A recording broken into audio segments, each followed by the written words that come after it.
Louisville has many unique and interesting architectural buildings. However, Union Station and the L&N office building, both located on Broadway, are probably two of the most overlooked.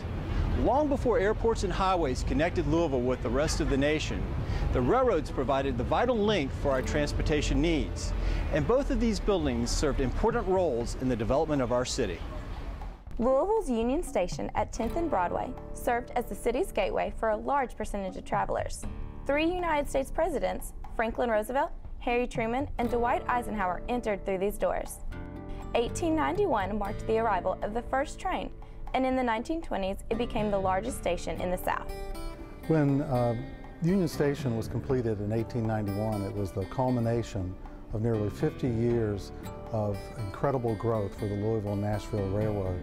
And this station additionally was one of the finest examples of the Richardsonian Romanesque style architecture in the United States. Buildings like this were called Romanesque because they had wide, rounded arches similar to what you would find in ancient Rome. Henry Hobson Richardson became so famous for his Romanesque designs that the style is often called Richardsonian Romanesque. The Richardsonian Romanesque is named after the architect, the Boston architect, Henry Hobson Richardson, usually known as H.H. Richardson, who devised the style. And it became very, very popular for public buildings all over the United States in the late 19th century. There is a lot more to this unique style of architecture than the massive limestone walls. The hallmarks, or a few of the hallmarks of the Richardsonian Romanesque style include round arched windows, doorways, heavy rough or rock face masonry construction, turrets, and also just a general asymmetry in the exterior arrangement of elements.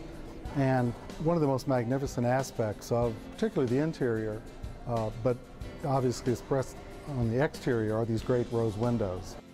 The interior, finished with oak and pine, features a large vaulted ceiling with a stained glass skylight. Several art glass panels grace both the north and south sides. The original tile floor has been restored, along with a number of concourse benches. The heavy Romanesque style was especially suited for grand public buildings. Together with this great barrel vaulted main hall, which runs from front to back, it creates almost an ecclesiastical effect. And in fact, some have suggested that these great train stations were the cathedrals of the 19th century. A $2 million restoration project began in 1979 and was completed a year later. Another major renovation occurred in 2002. It was a long and laborious process, about $2.2 million worth. It was primarily to deal with protecting the building envelope, so replacing old roofing, metal work on the roofing. All of the steeples were repaired, all the metal work painted, as you can see.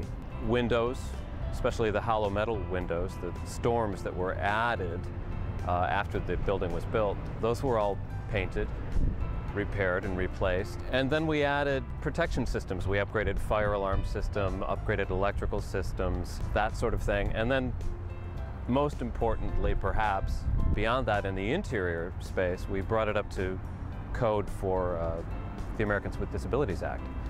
The original cost of Union Station was more than $300,000, and maintenance continues to be an ongoing expense.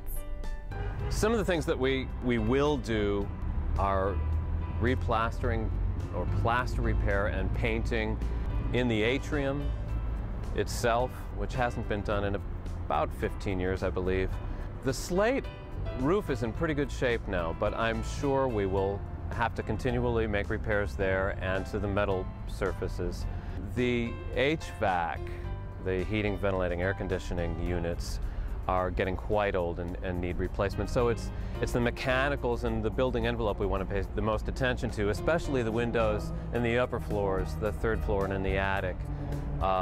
We would love to renovate them using as much of the original material as we can, but that's going to be an expensive proposition, as it will in the baggage building, which we would love to renovate fully, the first floor as well as the second floor, which currently is unrenovated and not usable in its present state, but we would dearly love to renovate it. create office space and meeting space, space that the public could enjoy just as they enjoy the atrium in Union Station and the boardroom. The Transit Authority of River City, otherwise known as TARC, occupies Union Station now, although there are still many reminders of its past. The original mule-drawn trolley, built in 1865, is a permanent fixture in the lobby. The Louisville and Nashville Railroad, otherwise known as the L&N, was one of the South's early railroads. Charlie CASTNER was an L&N employee for nearly 3 decades. Well, the L&N goes back to the 1850s. It was chartered in the year 1850, and the intent of its charterers, or its planners, was to link Louisville with Nashville, and eventually, of course, to build on into the South. But the initial railroad, which of course is where the name comes from, the initial intent was to build from Louisville to Nashville to link those two cities. Construction began about 1854 or 5, and then the first trains began to run in the fall of 1859.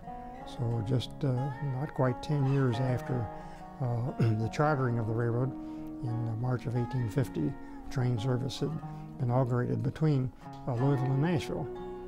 So it fairly quickly, at least in historical perspectives, the L&N became a dominant railroad. In fact, at one point was regarded as the biggest railroad, and certainly the major railroad of all of the southern routes that were generally south of the Mason-Dixon line, or in this case, south of the Ohio River. Charlie's personal interest in railroads coincided with his professional life, and he ended up collecting and organizing lots of photos over the years. I've really continued railroading in a sense, in that I got permission to donate a small but very nice archive that we had built in our department on the history of the L&N. We had a lot of pictures, leftover pictures from our various publications, as well as some nice manuscripts and also some historic documents that were rather rare. And so I hated to see these things thrown away. The railroad at that point was in the process of being merged into another line, and how much interest the other railroads might have in our own history, I wondered. So I got permission from top management to take these artifacts, these old pictures and timetables, and donate them to the University of Louisville Archives. And of course, I'd established a very nice relationship with them, particularly Drs. Bill Morrison and Dr. Tom Owen, who everybody knows. Tom's sort of a rail buff too, I think. So at any rate, that led to our taking these materials out to U of L and then organizing a nice collection. And I was originally just going to stay for a couple of years and help them organize the materials into a usable collection. And 2 or 3 years has wound up 20 some odd years that I've remained as a volunteer, going out a couple of days a month and helping them with inquiries about the L&N and about other railroads that serve the city. Many people going to the Kentucky Derby use the Union Station as their first stop. The trains provided every comfort of a hotel, including an overnight stay. Train travel has largely disappeared from the Derby scene after other forms of transportation became more widely used. This would be Derby Day, in which maybe 200, 250 private cars and passenger cars would come in and would carry folks in for the whole weekend. And these are a group of private cars that are backed up almost to Broadway. And back not so many years ago, a lot of people came to the Derby by train. Many of them very well-heeled folk who either owned their own private cars or were on special trains that would come in Thursday or Friday and would be parked here either in the station or in the yards overnight. And then, and of course, the passengers would stay on the cars, or the sleeping cars, and the other cars of the train live on those cars while they were here in Louisville Friday night, and Saturday.